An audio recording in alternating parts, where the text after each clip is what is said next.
जय माता दी बंधुओं, आपके अपने माँ कात्यायनी संस्कार चैनल में आप सभी का हार्दिक हार्दिक अभिनंदन है। बंधुओं, आज पुनः आप सभी के समक्ष श्री दुर्गा सप्तशती से 11वां अध्याय लेकर के उपस्थित हुई हूँ। 11वें अध्याय में देवताओं द्वारा देवी की स्तुति तथा देवी द्वारा देवताओं को वरदान देने का वर्णन किया गया है।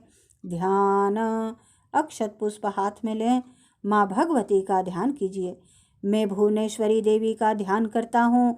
उनके श्री अंगों की आभा प्रभात काल के सूर्य के समान है और मस्तक पर चंद्रमा का मुकुट है। वे उभरे हुए स्तनों और 3 नेत्रों से युक्त हैं। उनके मुख पर मुस्कान की छटा छाई रहती है और हाथों में वरद अंकुश पास एवं अभय मुद्रा शोभा पाते हैं। अब आपने जो अपने हाथ में अक्षत पुष्प चंदन आदि ले रखा है, माँ भगवती के चरणों में समर्पित कर और हाथ जोड़ करके माँ भगवती के 11वें अध्याय की कथा का श्रवण करें। ऋषि कहते हैं, देवी द्वारा वहाँ महादैत्य सेनापति शुंभ के मारे जाने पर इंद्र आदि देवता अग्नि को आगे करके उन कात्यायनी देवी की स्तुति करने लगे। उस समय अभिष्ट की प्राप्ति होने से उनके मुख कमल दल दमक उठे थे और उनके प्रकाश से दिशाएं भी जगमगा उठी थी। देवता बोले, शरणागत की पीड़ा दूर करने वाली देवी, हम पर प्रसन्न हो। संपूर्ण जगत की माता प्रसन्न हो। हे विश्वेश्वरी, विश्व की रक्षा करो। हे देवी, तुम ही चराचर जगत की अधीश्वरी हो। तुम इस जगत का एकमात्र आधार हो, क्योंकि पृथ्वी रूप में तुम्हारी ही स्थिति है। देवी, तुम्हारा पराक्रम अलंघनीय है। तुम ही जल रूप में स्थित होकर संपूर्ण जगत को तृप्त करती हो। तुम अनंत बल संपन्न वैष्णवी शक्ति हो। इस विश्व की कारणभूता परामाया हो। देवी, तुमने इस समस्त जगत को मोहित कर रखा है। तुम्हें प्रसन्न होने पर पृथ्वी पर मोक्ष की प्राप्ति कराती हो। देवी, संपूर्ण विद्याएं तुम्हारे ही भिन्न भिन्न स्वरूप हैं। जगत में जितनी स्त्रियां हैं वे सब तुम्हारी ही मूर्तियां हैं। जगदम्ब, एकमात्र तुमने ही इस विश्व को व्याप्त कर रखा है। तुम्हारी स्तुति क्या हो सकती है। तुम तो स्तवन करने योग्य पदार्थों से परे एवं परावाणी हो। जब तुम सर्वस्वरूपा देवी स्वर्ग तथा मोक्ष प्रदान करने वाली हो, तब इसी रूप में तुम्हारी स्तुति हो गई। तुम्हारी स्तुति के लिए इससे अच्छी युक्तियां और क्या हो सकती हैं। बुद्धि रूप से सब लोगों के हृदय में विराजमान रहने वाली तथा स्वर्ग एवं मोक्ष प्रदान करने वाली नारायणी देवी, तुम्हें नमस्कार है। कला, काष्ठा आदि के रूप में क्रमशः परिणाम अवस्था परिवर्तन की ओर ले जाने वाली तथा विश्व का उपसंहार करने में समर्थ नारायणी, तुम्हें नमस्कार है। नारायणी, तुम सब प्रकार का मंगल प्रदान करने वाली मंगलमयी हो। कल्याणदायिनी शिवा हो। सब पुरुषार्थों को सिद्ध करने वाली शरणागत वत्सला, 3 नेत्रों वाली एवं गौरी हो। तुम्हें नमस्कार है। तुम सृष्टि पालन और संहार से शक्तिभूता सनातनी देवी, गुणों का आधार तथा सर्व गुणमयी हो। नारायणी, तुम्हें नमस्कार है। शरण में आए हुए दीनों एवं पीड़ितों की रक्षा में संलग्न रहने वाली तथा सबकी पीड़ा दूर करने वाली नारायणी देवी, तुम्हें नमस्कार है। नारायणी, तुम ब्रह्माणी का रूप धारण करके हंसों से जुते हुए विमान पर बैठती तथा कुश मित्रित जल छिड़कती रहती हो। तुम्हें नमस्कार है। माहेश्वरी रूप से त्रिशूल, चंद्रमा एवं सर्प को धारण करने वाली तथा महान वृषभ की पीठ पर बैठने वाली नारायणी देवी, तुम्हें नमस्कार है। मोरों और मुर्गों से घिरी रहने वाली तथा महाशक्ति धारण करने वाली कौमारी रूप धारणी निष्पापे नारायणी, तुम्हें नमस्कार है। शंख, चक्र, गदा और शारंग धनुष रूप उत्तम आयुधों को धारण करने वाली वैष्णवी शक्ति रूपा नारायणी, तुम प्रसन्न हो। तुम्हें नमस्कार है। हाथ में भयानक महाचक्र लिए और दाढ़ों पर धरती को उठाए वाराही रूप धारणी कल्याणमयी नारायणी, तुम्हें नमस्कार है। भयंकर नरसिंह रूप से दैत्यों के वध के लिए उद्योग करने वाली तथा त्रिभुवन की रक्षा में संलग्न रहने वाली नारायणी, तुम्हें नमस्कार है। मस्तक पर किरीट और हाथ में महावज्र धारण करने वाली, सहस्र नेत्रों के कारण उद्दीप्त दिखाई देने वाली और वृतासुर के प्राणों का अपहरण करने वाली इंद्र शक्ति नारायणी देवी, तुम्हें नमस्कार है। शिवदूती रूप से दैत्यों की महती सेना का संहार करने वाली, भयंकर रूप धारण करने वाली तथा विकट गर्जना करने वाली नारायणी, तुम्हें नमस्कार है। दाढ़ों के कराल विकराल मुख वाली, मुंडमाला से विभूषित मुंडमर्दनी चामुंडा रूपा नारायणी, तुम्हें नमस्कार है। लक्ष्मी, लज्जा, महाविद्या, श्रद्धा, पुष्टि, स्वधा, ध्रुवा, महारात्रि तथा महाअविद्या रूपा नारायणी, तुम्हें नमस्कार है। मेधा, सरस्वती, वरा, श्रेष्ठा, भूति, ऐश्वर्य रूपा बाभ्रवी, भूरे रंग की अथवा पार्वती तामसी, महाकाली, नेता, संयम परायणा तथा ईशा सबकी अधीश्वरी रूपणी नारायणी, तुम्हें नमस्कार है।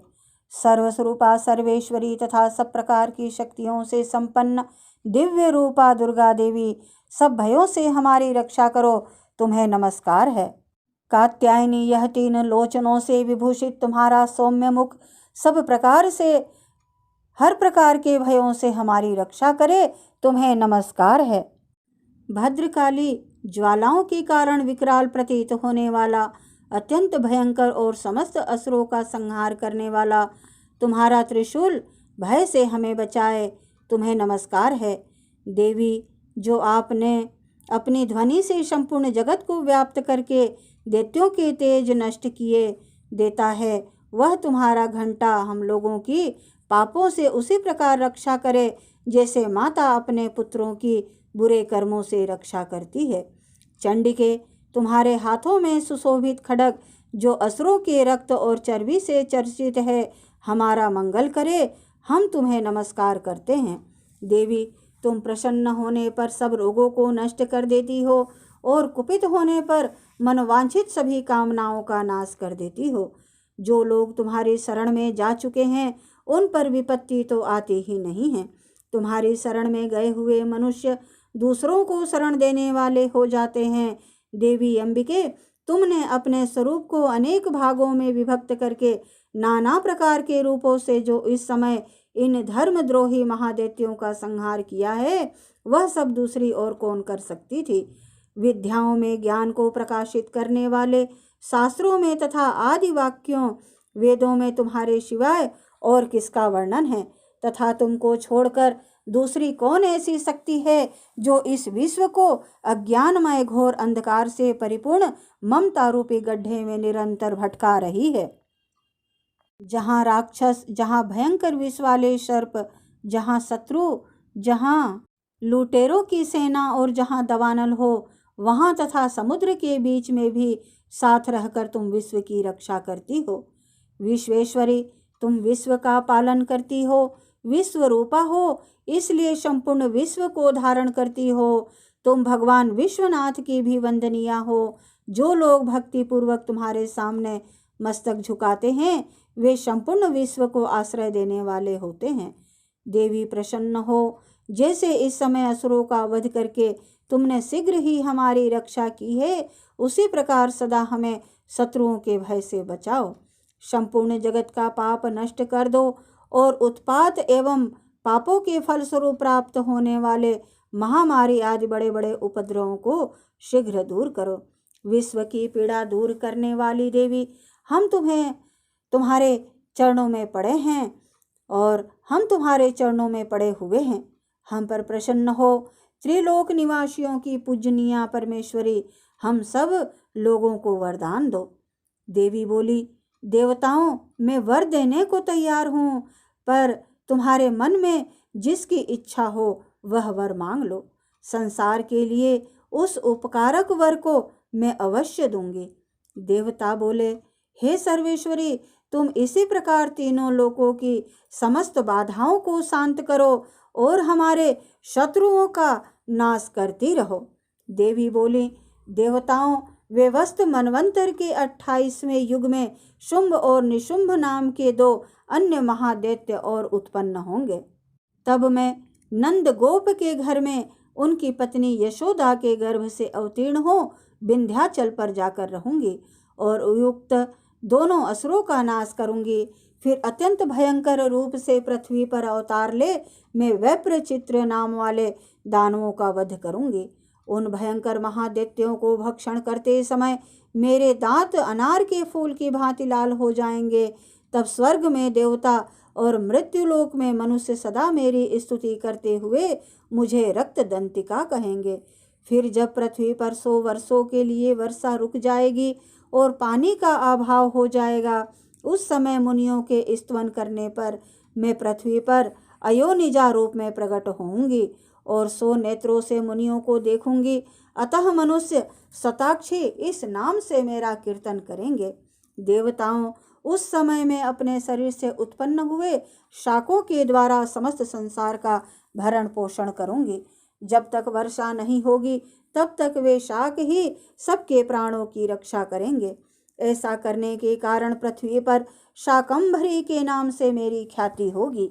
उसी अवतार में मैं दुर्गम दैत्य नामक महादैत्य का वध भी करूंगी, जिससे मेरा नाम दुर्गा देवी के रूप में प्रसिद्ध होगा।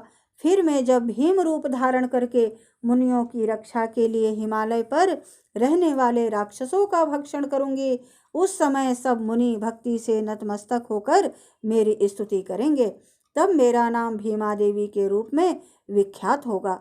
जब अरुण नामक दैत्य तीनों लोकों में भारी उपद्रव मचाएगा, तब मैं तीनों लोकों का हित करने के लिए 6 पैरों वाले असंख्य भ्रमरों का रूप धारण करके उस महादैत्य का वध करूंगी। उस समय सब लोग भ्रामरी के नाम से चारों ओर मेरी स्तुति करेंगे।